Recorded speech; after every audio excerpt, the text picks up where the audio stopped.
'Twas the week before Christmas, and all through IDD, everything was just as perfect can be. OSHA guidelines and fire plans were hung with such care, and the smell of Barbara's cookies was wafting through the air. Everyone felt amazing at homes and at Northco, catching frogs, go for rides, and drumming with gusto.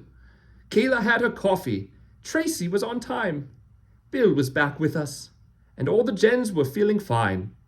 Jill's interviews showed up, the Steelers scored 52, daily notes were done right, and petty cash was done too. Little did we know what would happen next. First 1 call, then 10 calls, then 3 dozen texts. Like a sudden storm, Tracy's phone started ringing, and if I were her, my ear would have been stinging. She heard problems and problems and problems galore, 12 call-offs, 4 no-shows, but wait, there's more. At Regency a flood, and at Campbell's a fire.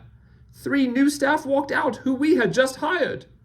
Erin caught COVID, licensing got moved up. All the staff at Hyde Park were starting to throw up.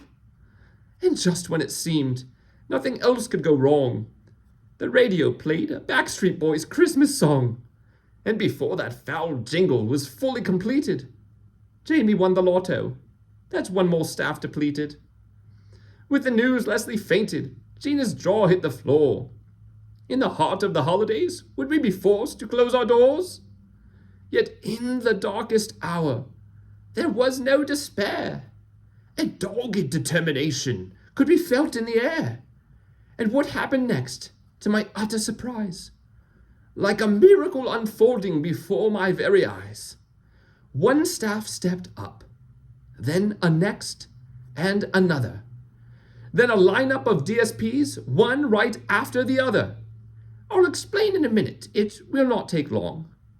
How the workforce at Wesley pulled together so strong. How each of you gave your best from your heart. And how Christmas was saved by each doing your part. With shop vacs in hand like mosquitoes on blood, Colleen and her staff sucked up the Regency flood. At Campbell Dawn put out the fire with ease. She smothered it with a crock-pot of nacho cheese. The call-offs and no-shows, they remained quite a setback. But so many of you picked up the slack. First Darla, then Shua, Holly and Mindy, then Jenna and Kevin, Heidi and Cindy. Even Doug and Heather each covered 2 shifts, after training from Debbie on how to use Hoyer lifts. Then Jamie came back, though she doesn't think it's funny. Her 3rd cousin works for the lottery, so she couldn't keep the money. Licensing was aced thanks to our paperwork whizzes. Hyde Park staff felt better after Alka-Seltzer fizzes. Erin fully recovered, and Leslie was fine. Tracy could finally have that glass of Pepsi. And so despite the significant scare, there was no gap in transformational care. Every problem was solved just before Christmas Eve. It came together so well, makes you have to believe. Though I may have embellished a thing or two, I could never exaggerate the truth about you. You care like no other.